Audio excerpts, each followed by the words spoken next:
यज्ञ का समय जब करीब आया तो सारे देवी देवता आमंत्रित थे, ऋषि मुनि सन्यासी सब आमंत्रित थे, सब अपने अपने वाहन से जाने लगे। तो कुछ देवी देवताओं को, वैसे तो दक्ष प्रजापति ने इनको जब निमंत्रण दिलवाया ना, तो साथ में ये भी कहलवाया निमंत्रण देने वाले से कि आपको जरूर पधारना है, और वो भोलेनाथ को हमने नहीं बुलाया है, साथ में ये भी कहा है बदले के लिए। तो जिन देवी देवताओं का अपने वाहन से सीधे दक्ष के यहाँ जाने में पेट्रोल लगता तो कम लगता, कैलाश से घूम के गए, कैलाश से घूम के गए और सती से कहते हुए गए, अरे हम तो तुम्हारे पिताजी के यहाँ यज्ञ में जा रहे हैं, तुमको तो नहीं बुलाया है ना हमने। ये परंपरा आज भी चल रही है हमारी, पुरानी परंपरा है ये। आज भी गांव में यदि किसी का आपस में विवाद हो और उनके घर में कोई ब्याह शादी कोई मांगलिक कार्य हो ना, तो जान करके उनके घर के सामने से निकल के आते हैं, क्यों, वो तुम्हारा तो विवाद है, तुमको नहीं बुलाया होगा, है ना। ऐसे ही सती से कहते हुए गए। जब माता सती को पता लगा कि मेरे पिता के यहाँ कोई विशाल यज्ञ का आयोजन किया जा रहा है, महादेव के चरणों में पहुंची, कहा बोले महादेव मेरे पति के यहाँ विशाल यज्ञ किया जा रहा है, क्यों ना हम भी वहां चले। महादेव तो सब जानते हैं, कहा बोले देवी हमारा वहां जाना उचित नहीं है, और हमारे यहाँ कोई निमंत्रण भी नहीं है, कोई आमंत्रित करने हमको नहीं आया, तो हम वहां कैसे जाएं। बार बार सती को समझाया। सती ने कहा बोले अपने पिता के घर, अपने गुरु के घर और अपने मित्र के घर, ये 3 स्थान ऐसे जहां बिना बुलाए भी आया जाया जा सकता है। कोई मांगलिक कार्य हमारे गुरु के यहाँ है तो बिना बुलाए चले जाओ, उसमें कोई दोष नहीं है। हमारे पिता के यहाँ कोई मांगलिक कार्य हो रहा है, वहां यदि बिना बुलाए चले जाओ तो कोई दोष नहीं है, हमारे मित्र के यहाँ चले जाओ तो कोई दोष नहीं। माता सती ने हर तरह से महादेव को समझा लिया। भोलेनाथ ने कहा बोले देवी जैसा तुम सोच रही हो ना वैसा विषय वैसा नहीं है। माता सती जानती नहीं थी कि विषय क्या हुआ है। आखिरकार बात यहां तक आ गई कि माता सती ने कहा कि आप नहीं जा रहे हैं तो कोई बात नहीं, लेकिन मेरे पिताजी के घर यज्ञ हो रहा है, मैं तो जाऊंगी। और माता सती ने अपना सामान इकट्ठा कर लिया जाने के लिए, और महादेव ने पीछे से गणों को कहा बोले भाई तुम साथ जाना, और सती का जितना यहाँ सामान है कैलाश पर वो सारा ले जाना। भोलेनाथ जानते थे सती अब लौट कर कभी नहीं आएगी। माता सती इधर यज्ञ के लिए तैयार हुई जाने के लिए, और इधर दक्ष प्रजापति ने माता सती की 15 बहनों को और माता सती की मैया को समझा दिया, बता दिया मैंने उनको नहीं बुलाया है, और यदि वो फिर भी यदि आ जाए तो ना तो कोई उनके तरफ देखेगा, ना उनसे कोई बोलेगा, ना कोई आओ भगत करेगा, कोई कुछ नहीं, ऐसा व्यवहार करेगा कि उनको जानते ही नहीं है। बदले में आयोजन हो रहा है। स्थिति यही बनी जब माता सती भोलेनाथ का कहा नहीं मानते हुए, और जब यज्ञ में पहुंची वहां देखा बहनों की इच्छा खूब हो रही है कि हमारी सबसे छोटी बहन है सती इस यज्ञ में आई है, यहाँ पिताजी के घर आई है, इससे बोला जाए, इससे मिला जाए, इसके हालचाल लिए जाए। लेकिन उधर दक्ष ने कह रखा था कोई नजर भी मत आ जाना बोलते हुए, यदि वो आ जाए तो। लेकिन माता का हृदय इतना कोमल और इतना विशाल होता है। माता प्रसूति ने विचार किया कि जो होगा वो देखा जाएगा, पर मेरी बेटी आई है, मैं उससे बिना मिले तो नहीं रह सकती। माता प्रसूति गई, जाकर के अंक में भर लिया, गले से लगाया, लाड़ किया, दुलार किया, और माता सती सीधे यज्ञशाला के समीप पहुंची हैं। जाकर के परिक्रमा लगाई, वहां देखा सारे देव स्थान अलग अलग बने हैं, ऋषि मुनियों के स्थान, देवताओं के स्थान, ब्रह्मा का स्थान, विष्णु का स्थान, सबका स्थान, महादेव का वहां कोई स्थान नहीं पाया। तब सती को समझ में आया कि बाबा मेरे स्वामी महादेव यहाँ क्यों नहीं आए, जरूर कोई विषय हुआ है। जब सती को जानकारी लगी कि इसी तरह का विषय कुछ हुआ था, परिक्रमा लगा करके देखा कोई स्थान नहीं है। भरी सभा में अपने पिता दक्ष प्रजापति को अनाप शनाप कहने लगी, और कहने लगी मेरा बड़ा दुर्भाग्य है जो कि मैं तुम्हारे जैसे पिता के यहाँ पुत्री के रूप में जन्म लेकर के आई, और परिक्रमा लगा करके, और जब ये सारी बातें सहन नहीं हुई कि मैं उधर से भी कहा नहीं माना, और पति की आज्ञा के बिना मैं यहाँ आई हूँ, तो अब नहीं, ना तो मैं अब लौट कर जा सकती, और यहाँ मुझे कोई स्वीकार नहीं कर रहा है। तो देखते ही देखते भरी सभा में अपने दाहिने अंगुष्ठ से माता सती ने अग्नि को प्रज्वलित कर लिया और उसी अग्नि में अपने शरीर को जला करके भस्म कर लिया। सारे यज्ञ में हाहाकार मच गई। भगवान के गण दौड़ करके आए, कैलाश पर बाबा भोलेनाथ से कहा माता सती ने अपने आप को जला करके भस्म कर लिया है। महादेव ने अपने जटा से एक बाल उखाड़ा, भूमि पर दे मारा। वीरभद्र प्रकट हो गए, आदेश दिया जाओ जाकर के सारा यज्ञ विध्वंस कर दो। वीरभद्र सारी सेना को लेकर के चले, सारा यज्ञ तहस नहस कर दिया। और देखते ही देखते वीरभद्र ने दक्ष प्रजापति की गर्दन धड़ से अलग करके हवन कुंड में स्वाहा कर दी। सारा यज्ञ विध्वंस हो गया और उस यज्ञ में सभी सारे देवता आए हुए थे। भगवान ब्रह्मा और भगवान विष्णु ये भी उस यज्ञ में नहीं पधारे थे। जब यज्ञ विध्वंस हुआ, ब्रह्मा विष्णु आए, आकर के जब स्थिति देखी, देवताओं ने आग्रह किया, निवेदन किया संत महात्माओं ने भगवान विष्णु से, आप सर्व समर्थ हैं, आप चाहें तो पुनः इस यज्ञ को फिर से आरंभ करा सकते हैं। भगवान विष्णु ने कहा, बोले भैया ये मैटर भोलेनाथ का है और उनका मैटर है तो उनसे ही सुलझेगा। मैं कर सब सकता हूं पर मामला उनका है तो वो उनसे ही निपटो, अपने से कोई बात नहीं करना। शिवस्य हृदयम विष्णु, विष्णुस्य हृदयम शिव। दोनों एक दूसरे के स्वामी और दोनों एक दूसरे के भक्त हैं। इस संसार में यदि महादेव का सबसे बड़ा कोई भक्त है तो वो है भगवान विष्णु, और विष्णु का सबसे बड़ा कोई भक्त है तो वो है भगवान भोलेनाथ। दोनों एक दूसरे के भगत और दोनों एक दूसरे के स्वामी। भगवान विष्णु से निवेदन किया कि भगवान अब तो आप ही सर्व समर्थ हैं, आप भोलेनाथ के मामले में हाथ नहीं डालना चाहते, ठीक है, लेकिन आप और कोई तो प्रयास कर सकते हैं, एक आशा आप ही से है। भगवान विष्णु ने सारे देवताओं को साथ में लिया और कहा कि उन्हीं की शरण में चलना चाहिए। और वो ऐसे देवता हैं, हम सब तो देव हैं और वो देवादिदेव महादेव हैं, वो जल्दी प्रसन्न होने वाले देवता हैं। यदि उनकी शरण में चला जाए तो वो प्रसन्न हो जाएंगे और प्रसन्न होकर के इस यज्ञ को पुनः आरंभ भी करा सकते हैं, ऐसा मुझे विश्वास है। सारे देवताओं को लेकर के भगवान विष्णु ब्रह्मा जी के साथ में कैलाश पर पहुंचे हैं। बाबा भोलेनाथ अपनी समाधि में बैठे हैं। सारे देवता भगवान विष्णु के साथ महादेव के चरणों में पहुंचे। और देखिए, हमारा भी बड़ा अच्छा सौभाग्य है कि बाबा सिद्धनाथ रिद्धनाथ की नगरी में हम बैठ करके नर्मदा से 100 किलोमीटर की दूरी तक नर्मदांचल ही लगता है। नर्मदा से 100 किलोमीटर की दूरी, चारों तरफ कहीं भी चले जाओ नर्मदांचल क्षेत्र आता है। तो आज हम जहां बैठ करके जो आयोजन कर रहे हैं, बाबा सिद्धनाथ रिद्धनाथ विराजमान हैं और यहीं से पास में बिजवाड़ में विजेश्वर महादेव विराजमान है और ओंकार और महाकाल के मध्य में यह आयोजन चल रहा है। हमारा जो क्षेत्र है ये भी शिव की ही भूमि है, महादेव का ये क्षेत्र है। आइए हम भी भगवान भोलेनाथ से निवेदन करें, देवता भगवान विष्णु के साथ में, कैलाश के निवासी नमो बार बार हो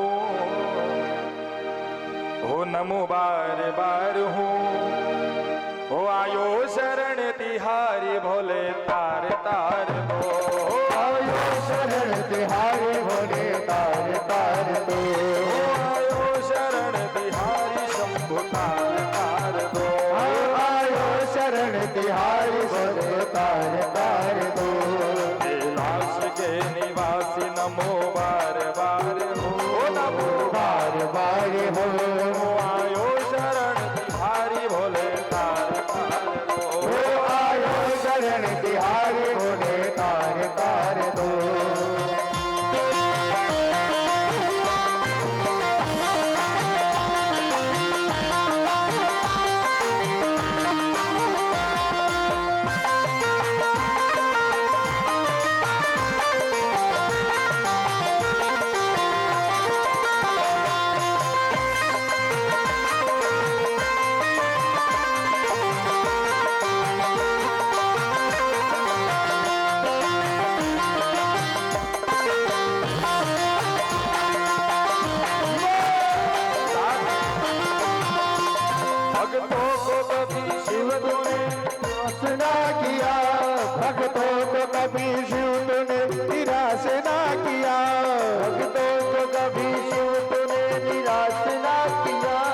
भक्तों को कभी शिव तूने निराश ना किया।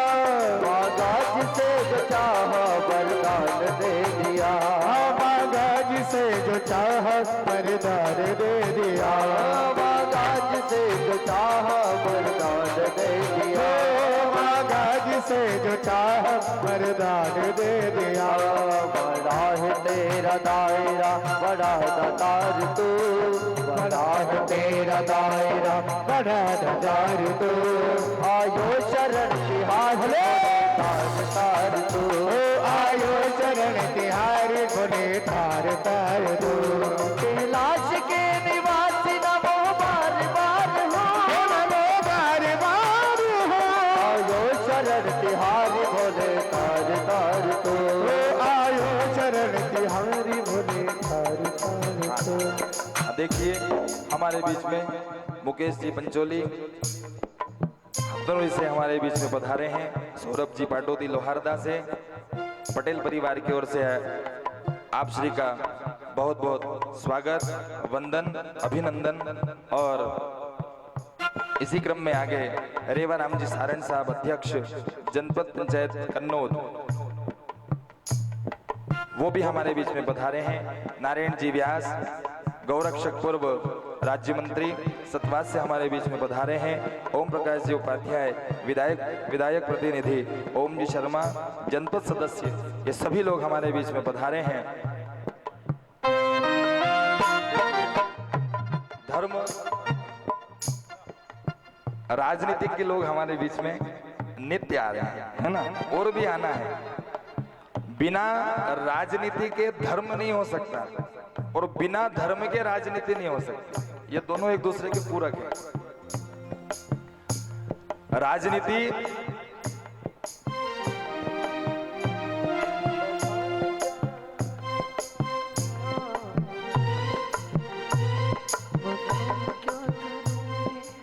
धर्म को हाथ में रख करके और धर्म को साथ में रख करके राजनीति की जाए तो एक निखार ही अलग आता है राजनीति, है ना। और राजनीति के बिना धर्म भी संभव नहीं है। आज राजनीतिक के लोग जो धर्म कार्य करा सकते हैं और करते हैं वैसा संभव नहीं है, कोई करा नहीं सकता। तो राजनीति और धर्म ये भी एक दूसरे के पूरक हैं। तो सभी राजनीतिक के लोग हमारे बीच में जो जहां जहां से पधारे हैं नाम सबके बताए गए हैं। अभी सभी के लिए पटेल परिवार की ओर से बहुत बहुत स्वागत है, वंदन है, अभिनंदन है। सभी भक्त लोग जोरदार करते ध्वनि से बखान क्या करूं मैं राखों के ढेर का। बखान क्या करूं तेरे राखों के ढेर का। और राजेश जी मेहर लोहारदा वाले ये भी हमारे बीच में पधारे हैं। पटेल परिवार की ओर से इनका भी बहुत बहुत स्वागत वंदन। जय बखान क्या करूं मैं राखों के ढेर का। बखान क्या करूं तेरी राखों के ढेर का। तपती बबूत में है खजाना कुबेर का। तपती बबूत में है खजाना कुबेर का। तपती बबूत में है खजाना कुबेर का। तपती बबूत में है खजाना कुबेर का। गंग द्वार मुक्ति द्वारे ओमकार तू बाबा ओमकार तू बाबा ओमकार तू। आयो शरण तिहारी भोले तार तार तू। आयो शरण तिहारी भोले तार तार तू। आयो शरण तिहारी शंभु तार तार तो। आयो शरण तिहारी शंभु तार तार तो। जय हो।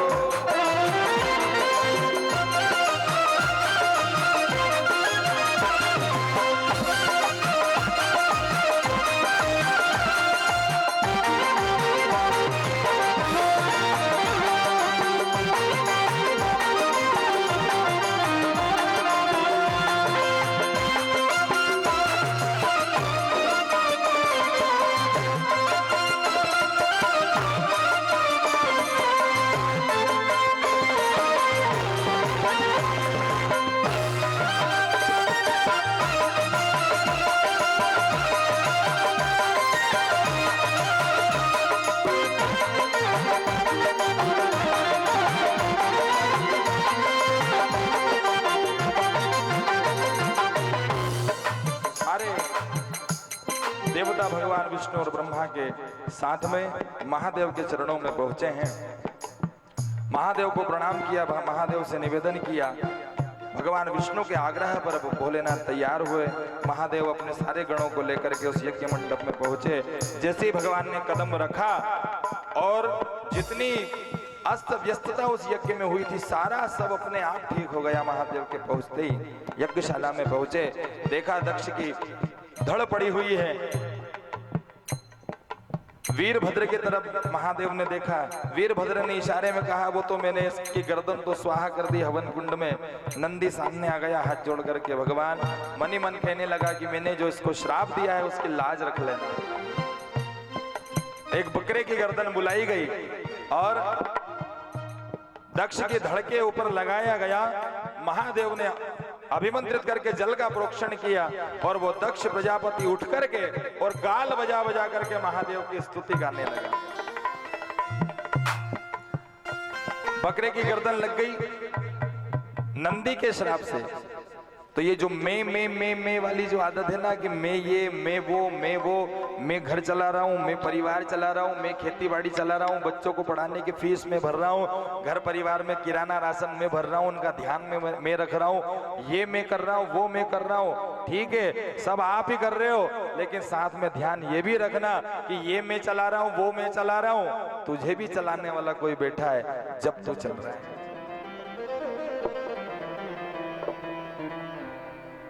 तो ये मैं वाली जो बात है ना, मैंने ऐसा कर दिया, मैंने, ये मैं जो है बस यही अहंकार है। कुछ भी जरा सा होता, अरे वहां मैं नहीं होता ना, हाँ तो क्या होता भैया, नहीं होते तो ऐसी बात। तो ये जो मैं जो शब्द है बस यही अहंकार है। तो इससे थोड़ा सा दूर हटा जाए। क्यों? क्योंकि भगवान स्वार्थ से दूर और परमार्थ के निकट। जहां परमार्थ है, जहां धर्म है, वहां परमात्मा भी सहयोग करते हैं। अभी राजनीति की बात चल रही थी ना, राजनीतिक के लोग भी यदि हाथ में धर्म को लेकर के यदि चले तो राजनेता का हाथ भी फिर भगवान पकड़ लेते हैं। उन्होंने कहा ठीक है, तूने धर्म पकड़ रखा है ना, तो अब मैं तेरे साथ हूं, फिर अब तू चिंता मत कर, बड़े से बड़े मंच पे अब तेरे को ले जाके बिठा दूंगा। तो स्वार्थ से दूर और परमार्थ के निकट हम कार्य कोई भी कर रहे हैं, लेकिन उसमें हमारा परमार्थ होना चाहिए, उसमें हमारा परमार्थ नजर आना चाहिए। और अहंकार यदि आया तो उल्टी गिनती शुरू हो जाएगी। और आज यहां हो सकता है कल नीचे आ जाए, कोई भरोसा नहीं है। मेला देखने गए होंगे ना सब लोग, अभी कन्नौज का मेला खत्म हुआ है, सतवास में लगने वाला है। जो नहीं गए वो भी जाना है अभी। और मेले में जब जाओ ना, तो जो बड़ा वाला जब झूला आता है, वो जिसको राय झूला बोलते हैं, उस झूले के नीचे खड़े रहना थोड़ी देर, और वहां खड़े होकर के और वहां की प्रतिक्रिया देखना, वहां खड़े रह करके। जब छोटे छोटे बच्चे जब उस बड़े झूले में बैठने जाते हैं तब क्या होता है, वो पालकियों में जब बच्चे बैठते हैं, दो बच्चों को बिठाया, पालकी आगे बढ़ी, फिर दूसरी में बिठाया, फिर वो पालकी आगे बढ़ी, ऐसे करते करते वो जिसको सबसे पहले नीचे से बिठाया था वो धक्का धक्का के वो सबसे ऊपर पहुंच जाता है, वो पालकी ऊपर पहुंच गई। अब वो जब नीचे जब देखते हैं उनके साथियों को, तो वहीं से चिल्लाते हैं, अरे देख तू कहां और मैं कहां। ऐसे बच्चों में परिहास है हालांकि ये, लेकिन उदाहरण बड़ा अच्छा है। वो बच्चा वहीं से आवाज लगाएगा कि तू कहां और मैं कहां, और इतनी देर में क्या होता है, वो झूले वाला फिर हैंडल लगा देता है, तो वो नीचे वाली पालकी ऊपर और ऊपर वाली पालकी नीचे। तत्क्षण बस ऐसा ही प्रोग्राम इस संसार में चल रहा है। हम सब राई झूले में अलग अलग पालकी में सवार हैं, और इस झूले का जो हैंडल है वो हनुमान जी महाराज के हाथ में है। जरा से यदि गड़बड़ हुए, जरा सा आया कि साहब अब तो हमारे शरीर का है ही नहीं दूसरा, वो कब हैंडल लगा देंगे कोई भरोसा नहीं।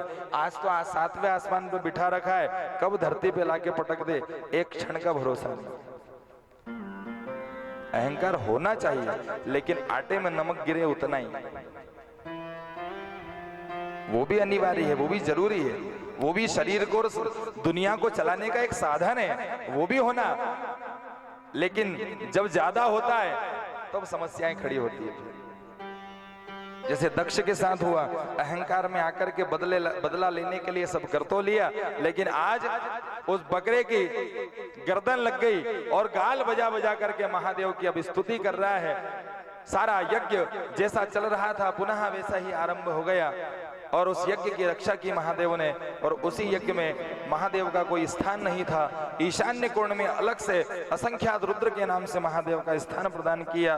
और तभी से लेकर के आज तक जितने भी यज्ञ आगादि होते हैं, घर परिवार में पूजा पाठ होती है, हमारे घर में कोई अनुष्ठान होता है और हमारे घर में जो पूजन होती है, तभी से लेकर आज तक महादेव का पूजन अनिवार्य हो गया है। यज्ञों में तो अलग से स्थान बनता ही है और कोई हमारे घर में अनुष्ठान हो, वहां भी असंख्यात रुद्र का अलग से स्थान होता है।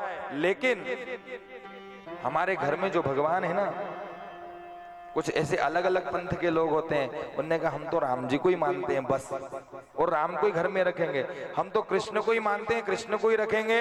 हम तो महादेव को ही मानते हैं, ऐसा नहीं।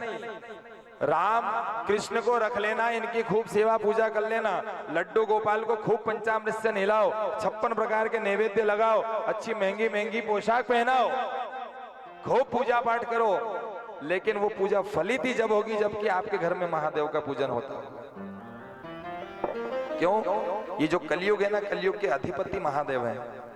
सतयुग में जो चार्ज था वो ब्रह्मा जी के हाथ में था। दूसरा युग आया त्रेता, त्रेता में भगवान सूर्य भगवान के हाथ में पूरी सृष्टि का चार्ज था, सूर्य भगवान देख रहे थे। त्रेता में राम जी आए ना, सूर्यवंशी। और जब द्वापर आया तो द्वापर में भगवान कृष्ण के हाथ में सारा चार्ज था और कलयुग में महादेव के हाथ में चार्ज है। अब जो यहाँ का मुख्य है, जो यहाँ का प्रधान है,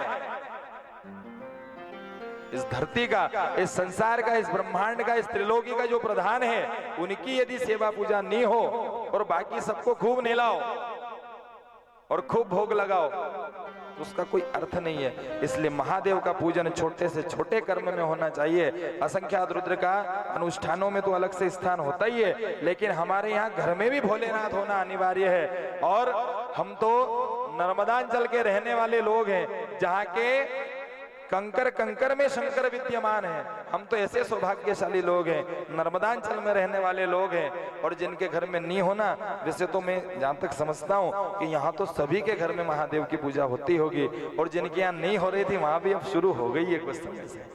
हैं भोलेनाथ को अब तो नहीं है खूब पूजन होता है, अच्छी बात भी है, लेकिन आपको बताया था उस तरीके से पूजन करोगे तो काम का है। खूब बिलपत्र चढ़ाओ, पंचामृत चढ़ाओ, जल चढ़ाओ, दिन दिन भर मंदिर में बैठे रहो, भले कोई आपत्ति नहीं है, लेकिन घर से वो लोटा भर के जब निकलो ना, तो स्वार्थ का लोटा भर के मत निकलना, उसमें विश्वास का लोटा भर के ले जाना। विश्वास, श्रद्धा का लोटा भर के ले जाना। श्रद्धा का लोटा यदि भर के गया और श्रद्धा का लोटा जब महादेव के ऊपर चढ़ेगा, तो भवानी शंकरो वंदे श्रद्धा विश्वास रूपिणो। भवानी जो है वो श्रद्धा का स्वरूप है और महादेव जो है वो विश्वास का स्वरूप है। जब श्रद्धा रूपी जल महादेव को अर्पण होगा तो मतलब विश्वास, आपका विश्वास मजबूत होगा, आपके कार्य क्षमता आपकी बढ़ेगी। बस समझ जाना कि महादेव की कृपा आपके ऊपर हो रही है, क्योंकि विश्वास ही महादेव है। ऐसा नहीं कि बोल दिया एक लोटा जल चढ़ाया ना, ऐसा हो जाएगा, उसमें ऐसा करके वैसा कर देना, वैसा हो जाएगा। स्वार्थ से तो कुछ भी नहीं होगा। हाँ, और यदि श्रद्धा लेकर के यदि गए तो कुछ भी लेके मत जाना, महादेव को प्रणाम करके आ जाना, कल्याण हो जाएगा। वो तो ऐसे देवता है भोलेनाथ। आपके एक लोटे जल के इंतजार में महादेव नहीं है। आप सोचो कि एक लोटा जल चढ़ा के और इनसे कुबेर की संपत्ति मांग लूं मैं और ये दे दे, वो आपके एक लोटे जल के लिए नहीं बैठे, वो आपकी श्रद्धा के लिए बैठे हैं। क्योंकि एक लोटा जल की उनको आवश्यकता ही नहीं है। जिसकी जटाओं में गंगा 24 घंटे लहरा रही है, गंगा जहां विद्यमान है, वो एक लोटे से क्या फर्क पड़ेगा? वहां तो गंगा धरी है ना। लेकिन वो सार्थक जब ही होगा जबकि उसमें श्रद्धा भर के आप ले जाओगे। और उसका भी नियम है, घर में मिट्टी के पात्र रखे जाएं। अब तो खैर गर्मियों का समय है, हर जगह मिट्टी के पात्र घर में मिलते ही हैं। मिट्टी का पात्र हमारे घर में हो, जल का जो हमारे चौके में रखा हो, उसका नित्य प्रति उसको साफ करके दूसरा नया भरा जाए और उसका जल भर के और फिर महादेव के पास पहुंचा जाए, वो जल काम का है, ध्यान रखना। मिट्टी का जो पात्र होता है ना, उसमें पितरेश्वरों का वास होता है। जब उसमें जल डलेगा तो आपके पितृ तृप्त होते हैं उससे। मिट्टी का पात्र घर में भर लेने मात्र से पितृ तृप्त हो जाते हैं। और उसी मटके का जल, उसी पात्र का जल, भले चाहे वो पीने का नहीं हो, अलग से एक मटकी रख ली जाए मिट्टी की। विधान ये है महादेव को जल चढ़ाने का, और उस मिट्टी के घड़े में से जल लिया जाए घर से और फिर चल करके महादेव के पास जाया जाए और फिर चढ़ाया जाए, तो जल काम का है। पर मिट्टी के मटके हट गए हैं, आरओ लग गए हैं आजकल सभी जगह। गांव में तो नहीं होंगे, पर अब शहरों की स्थिति तो यही है कि बस जाते हैं, गिलास उठाया, आरओ में से जल भरा, पी लिया। उसका नाम बड़ा गजब का रखा है जिसने भी रखा है, आरओ। मटके का जल यदि, मटका यदि, मिट्टी का कलश यदि घर में भराएगा तो आपके पितृ तृप्त होंगे, और पितृ जब तृप्त होंगे तो अच्छा आशीर्वाद देंगे। आपके घर परिवार में सुख शांति बनी रहेगी, आनंद बना रहेगा, आपके यहाँ संतति उत्पन्न होगी, आपके यहाँ संपत्ति के भंडार भरे रहेंगे। मिट्टी का घड़ा यदि घर में भरा है, और आजकल वो मिट्टी के घड़ों को तो बाहर फेंक दिया है, आरओ लग गए हैं साहब। अब जब मिट्टी का घड़ा नहीं है, उसको रख दिया टान के ऊपर, छत के ऊपर, अब उसमें पितृ का तो स्थान है ही, पितरों का तो अब उसमें जल नहीं डलेगा, उनको नहीं मिलेगा, वो तृप्त नहीं होंगे, असंतुष्ट रहेंगे, तो आपको फिर वो परेशान करेंगे। ठंड का भी जब मौसम आए ना, तो एक मटका अलग से ही रखना घर में, उसको हमेशा भरो 12 ही महीने। अब वो पितरों को तो ले जाके छत पे रख दिया, ऊपर धूप में, धूप अलग लग रही है, मटके में पानी नहीं है, वो तृप्त हो नहीं पा रहे हैं। और आरओ के पास जब हम जाएं तो आरओ दूर से ही, उन्होंने कहा मटका तो निकाल के तूने फेंक दिया, मेरे को टांग दिया, अब आ और रो, अब मेरे पास आ और यहाँ रो। आरओ का पानी पियोगे तो रोना ही है ना। तो महादेव की सेवा पूजा हर घर में होनी चाहिए। कम समय में प्रसन्न होने वाले देवता हैं, कम सामग्री में प्रसन्न होने वाले देवता हैं। वो तो थोड़ा कुछ भी यदि कर दो तो वो प्रसन्न हो जाते हैं, लेकिन थोड़े से टेढ़े होके यदि उनके सामने जाओ तो वैसे तो हैं वो भोला भाला, और यदि वहाँ थोड़े से जाकर के टेढ़े हो गए तो फिर वो भोला हट जाता है और भाला ही भाला बचता है। और उनका भाला जब पड़ता है तो उसको फिर रोकने वाला कोई नहीं होता है। इसलिए उनको भी भोले भाले बने रहने दो, और अपन शांति पूर्वक श्रद्धा से अटूट विश्वास के साथ महादेव के मंदिर जाओ, और फिर देखिए आप अपने आप जीवन में चमत्कार होने लगेंगे। ये मटके वाला प्रयोग करके देखना, अलग से भरो एक और वहीं से जल ले जाके चढ़ाओ, अपने आप ही सब काम बनते चले जाएंगे। बोले महाकाल सरकार की। उस यज्ञ में महादेव पधारे, अलग से स्थान दिया संख्यात रुद्र का। बड़े आनंद के साथ में यज्ञ पूर्ण हुआ। महादेव ने ऐसी कृपा की, तो महादेव का पूजन भजन चिंतन हमारे जीवन में भी हर एक व्यक्ति के जीवन में होना चाहिए। कोई यदि कहे कि नहीं साहब हम तो केवल राम को ही मानते हैं, हम कृष्ण को ही मानते हैं, ठीक है आप मानते हो, बहुत अच्छी बात है, मानते हम भी है, ये बैठे ठाकुर जी, मानते सब और सबको ही मानना चाहिए। लेकिन महादेव को यदि नहीं माने इस कलयुग में तो कोई भी पूजन किसी काम का नहीं रहता है। महादेव को, ठाकुर जी को भले खूब अच्छे अच्छे वस्त्र पहनाओ, खूब पंचामृत से स्नान कराओ, और भोलेनाथ को एक फूल चढ़ा दो, बस एक फूल भी चढ़ा दिया तो वो प्रसन्न है। इतना ही चाहे पूजन हो पर होना चाहिए। बोले नंदनंदन भगवान की। और बड़ा ही सुंदर और दिव्य आयोजन यहाँ पर आयोजित हो रहा है। आज तृतीय तीर्थ की हम लोगों ने मंगलमय वेला में प्रवेश कर करके और आनंद के साथ में कथा का आनंद लिया, क्योंकि भगवान आनंद कंद की ये कथा है। और पूज्य स्वर्गीय श्री हरिप्रसाद जी पटेल साहब, उनकी स्मृति में आयोजन चल रहा है। बड़ा ही दिव्य और अद्भुत आयोजन, जिसके आयोजक पूर्व विधायक महोदय गणपत जी पटेल साहब, मंडल अध्यक्ष सुनील जी पटेल साहब, ग्राम के प्रथम नागरिक अनिल जी पटेल साहब और छोटे भैया अश्विन जी एवं समस्त पटेल परिवार के द्वारा बहुत सुंदर और दिव्य आयोजन यहाँ पर आयोजित हो रहा है। और आज जितने भी लोग जहां जहां से भी पधारे हैं, पटेल परिवार की ओर से व्यासपीठ से सभी का स्वागत है, वंदन है, अभिनंदन है। और आज हमारे पुराने गांव से भी आए हुए, जहाँ हमारी जन्मभूमि है, वहां से भी आज कुछ लोग बैठे हुए हैं। उनको देख के आज हमारे अंदर पावर ज्यादा है। आज भी आप कहोगे कि आज तो बहुत तेज बोल रहे थे, तो अब ये सब चेहरे दिख रहे हैं मेरे को पुराने, जन्म हुआ खल बेड़गांव से जो लोग पधारे हैं, वहीं के हम निवासी हैं, पर वहां से बहुत समय हो गया, पर जन्मभूमि वही है। तो आज खल से बहुत सारे चेहरे नजर आ रहे हैं, और ऐसी कृपा और अगले 4 दिन भी बना के रखना। तो जो भी जहां जहां से पधारे हैं, पटेल परिवार की ओर से सभी का बहुत बहुत स्वागत है, वंदन है, अभिनंदन है। और कल इसी पंडाल में बड़े धूमधाम से कृष्ण जन्मोत्सव मनाया जाएगा। तो सभी भक्तगण अधिक से अधिक संख्या में पधारें। पूज्य पटेल साहब के पिताजी की स्मृति में आयोजन यहाँ आयोजित हो रहा है। उनकी आत्मा को हम जितने लोग यहाँ एकत्र होकर के इस कथा का आनंद लेंगे ना, वो उतने ही प्रसन्न होंगे। वो खुद ही एक बड़े देवता आदमी थे, मतलब देवत्व उनको देख करके झलकता था।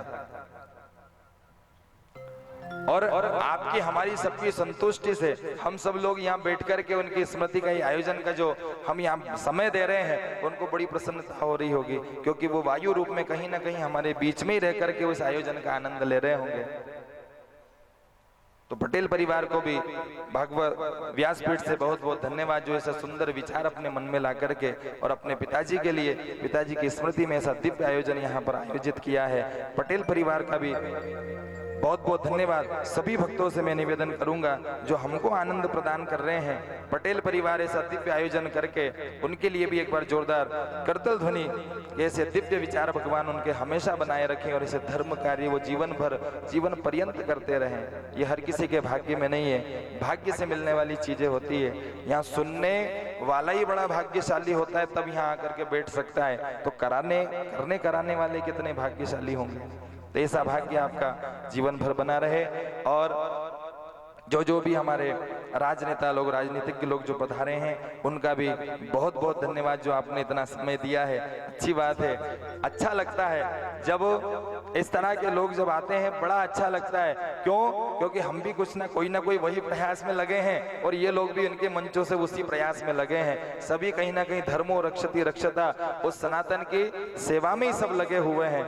बड़े आनंद की बात है। और भगवान से आपके लिए भी हम निवेदन करेंगे कि भगवान आपकी सद्बुद्धि बनाए रखे, और धर्म हमेशा साथ में आपके रख करके रखे, और खूब बड़े से बड़े स्थानों पर आपको ले जाकर के भगवान बिठाए, और आप खूब बड़े बड़े धर्म के ऐसे कार्य करते रहें। आप सभी लोगों का भी बहुत बहुत धन्यवाद। करतल ध्वनि से इन सभी का भी स्वागत करें, वंदन करें। और जी, और संत समागम हरि कथा जग में दुर्लभ दोय। भगवान की कथा मिल जाना और संतों का समागम मिल जाना, ये दोनों दुर्लभ चीजें हैं। और ये बड़े पुण्य का उदय होने के बाद कहीं मिलती है। तो सत्संग लाभ तो हम विगत 3 दिनों से ले ही रहे हैं। और आज हमारे बीच में मालाखड़ वाले महाराज जी भी हमारे बीच में पधारे हैं, संत महाराज, उनका भी हमको दर्शन प्राप्त होगा। महाराज जी हमारे बीच में पधारे, और अपने कर्णपुरी जी महाराज, जो भी परसों यज्ञ की पूर्णाहुति यहाँ सामने हनुमान जी पर हुई है, वो भी हमारे ही बीच में है। मालाखड़ वाले महाराज जी जहाँ कहीं भी हों, मंच पर पधारें। और हमारे कर्णपुरी जी महाराज, वो भी जहाँ कहीं हो, मंच पर पधारें। आरती का समय हो गया है। आज की कथा का हम लोग यहीं पर विश्राम करेंगे। कल आप सभी लोग अधिक से अधिक संख्या में पधारें। कृष्ण जन्मोत्सव बड़े धूमधाम से कृष्ण जन्मोत्सव मनाया जाएगा। जितना हम धूमधाम से काम करेंगे, जिनकी स्मृति में आयोजन हो रहा है, वो उतने ही प्रसन्न होंगे। तो सभी अधिक से अधिक तादाद में पधारें और कृष्ण जन्मोत्सव का कल आनंद लेंगे। श्री वृंदावन बिहारी लाल की जय हो, नंद नंदन भगवान की जय हो, जय हो।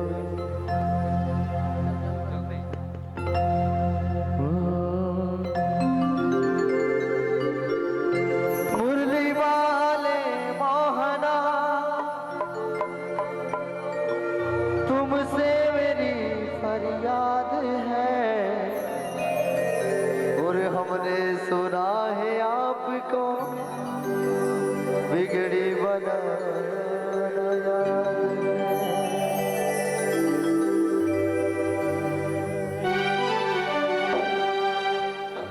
वो मुझे चरणों से लगा ले,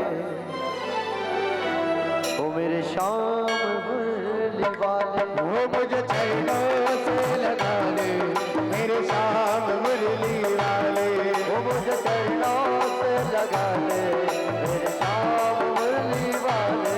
वो मुझे चरणों से लगा ले, मेरे श्याम मुरली वाले। मेरी सांस सांस में तेरा, मेरी सांस सांस में तेरा, हे नाम मुरली वाले। मुझे चरणों से लगा ले, मेरे श्याम मुरली वाले। मुझे चरणों से लगा ले, मेरे श्याम मुरली वाले। वो मुरली वाले, मुरली वाले, वो मुरली वाले, वो मुरली वाले। त्रिपुर गौरम करुणावतारम संसार सारम भुजगेन्द्रहारम सदा वसंतम हृदयारि बिल्दे भव भवानी सैदो नमामि। जय जगदानंद मैया जय आनंद ब्रह्मा हरि हरि शंकर रेवा शिव हरि शंकर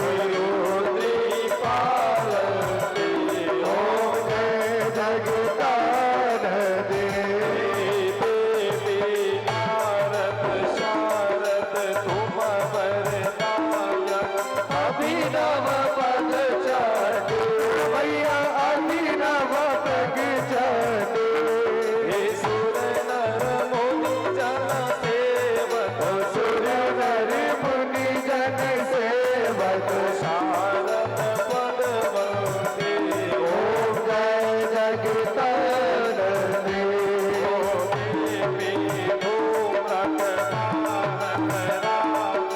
वीणा बाजते। ओ भैया वीणा बाजते।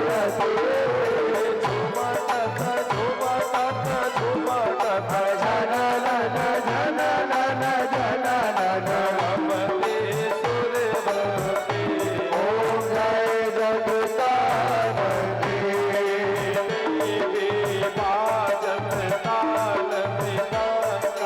सुर मंडल रमते। भैया सुर मंडल रमते।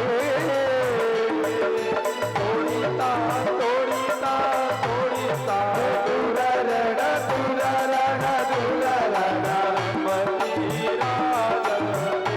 ओम जय जगतानंद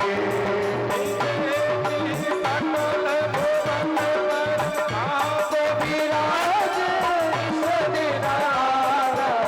हो भैया सुन युग आनंद हर सेवा तेरे वासा करे। ओ जय जगतानंद मैया जी तो चल काल विराज अगर कपूर बाती। हो भैया अगर कपूर बाती। हमारे कांड में विराजत, वर में विराजत, सर में विराजत, साड़ी में विराजत, सागर में समावत, ध्यान लगावत, कमर बजावत, मुरली बजावत, आरती उतारत, रतन ज्योति हो जय जगतानंद भैया जय आनंद गाने।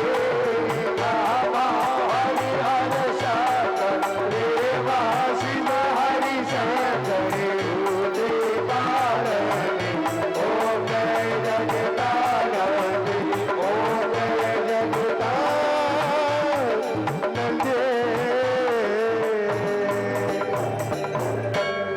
शारदा मैया की जय हो। श्री भागवत भगवान की है आरती, पापियों को पाप से है तारती, श्री भागवत भगवान की है आरती, पापियों को पाप से तारती। ये अमर ग्रंथ, ये मुक्ति पथ, ये जब वेद निराला नव ज्योति जगाने वाला, ये अमर ग्रंथ ये मुक्ति पंथ, ये जब वेद निराला नव ज्योति जगाने वाला।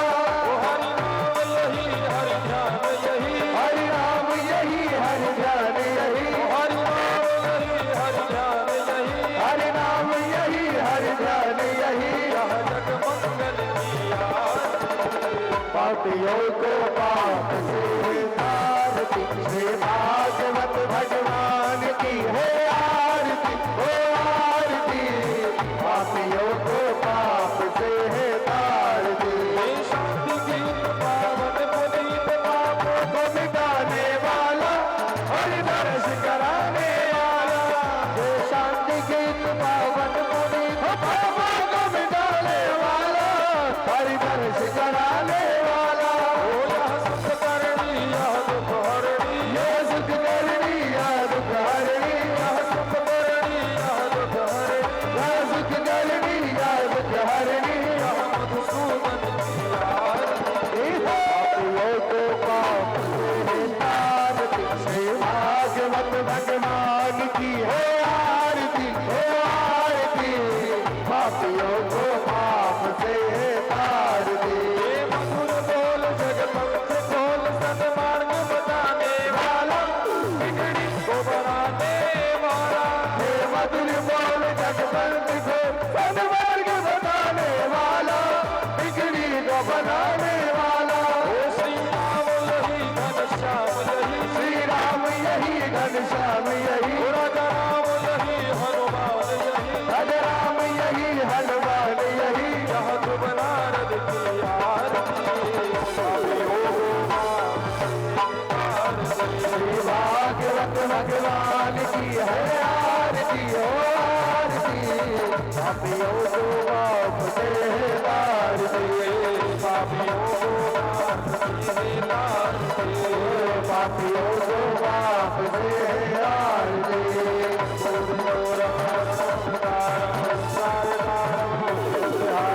सदा बदल समर दिया जले से बाबा भवानी सैदव नमामि। त्वमेव माता पिता त्वमेव त्वमेव बन्धुः सखा त्वमेव, त्वमेव विद्याधरं त्वमेव तमेव सर्वं त्वमेव जय। हरे राम राम राम हरे हरे, हरे कृष्णा कृष्णा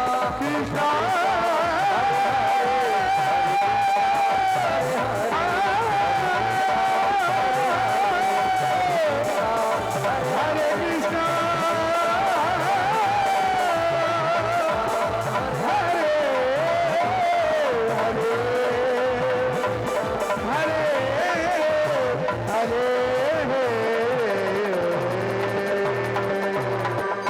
जय जय श्री राधे श्याम। शुद्रीकरणं देवाभिमन्त्रमात्मविन्द्रमाशयोद्धरणं नीराञ्जनिग्रहणं मन्त्रमसभाञ्जले यज्ञेन जगमय जन्तदेवा तानि धर्माणि प्रथमान्यासन्नाते हनाकं महिमानः सजन्ति यत्र पूर्वे साध्याः सन्ति देवाः। ॐ राजाधिराजाय प्रसय्य सायिने नमो वयं वै श्रवणाय कुर्महे समे कामान् कामकामाय मह्यं कामेश्वरो वै श्रवणो ददातु कुबेराय वै श्रवणाय महाराजाय नमः। ॐ स्वस्ति साम्राज्यं भोज्यं स्वराज्यं वैराज्यं पारमेष्ट्यं राज्यं महाराज्यमाधिपत्यमयं समन्तपर्याये स्यात् सार्वभौमा सार्वायुष आन्तार्तात् प्रार्थात् दिव्ये समुद्रपर्यन्ताय एकराडते तदप्येषः श्लोको विगीतो वृतः परिवेष्टारो मृतस्यापसङ्ग्रहे आविच्छदस्य कामप्रेर्विश्वे देवः सभासदा। विश्वातश्चक्षुरुत विश्वतो मुखो विश्वतो बाहुरुत विश्वतस्मात् सम्बाहुभ्यां धमति सम्पतद्रर्द्या वा भूमि जनयन् देव एकः। ॐ एकदन्ताय विद्महे वक्रतुण्डाय धीमहि तन्नो दन्ति प्रचोदयात्। कात्यायन्यै च विद्महे कन्याकुमारी धीमहि तन्नो देवी प्रचोदयात् आंजनेयाय विद्महे रामदूताय धीमहि तन्नो हनुमत् प्रचोदयात् देवकी नंदनाय विद्महे वासुदेवाय धीमहि तन्नः कृष्णः प्रचोदयात् वृषभानुजायै च विद्महे कृष्णप्रियायै च धीमहि तन्नो श्रीराधः प्रचोदयात् सांगायस्य परिवाराय पुराण पुरुषोत्तमाय राधा कृष्णाभ्यां नमः मंत्र पुष्पांजलि समर्पयामि यानि कानि च पापानि जन्मान्तरकृतानि च तानि सर्वाणि नश्यन्तु प्रदक्षिणपदे पदे वृंदावन बिहारी लाल की जय हो सच्चिदानंद भगवान की जय हो धर्म की जय हो अधर्म का नाश हो प्राणियों में सद्भावन हो विश्व का कल्याण हो सत्य सनातन धर्म की जय हो गौ माता की जय हो भारत माता की जय हो नंद नंदन भगवान की जय हो द्वारिकाधीश की जय हो सावरिया सेठ की जय हो मित्रेश्वर भगवान की जय हो सीतारामचंद्र भगवान की जय हो श्री हनुमान जी महाराज की जय हो मित्रेश्वर भगवान की जय हो आज के आनंद की जय हो कल आने वाले आनंद की जय हो जय जय श्री राधे जय जय श्री राधे जय जय श्री राधे श्याम।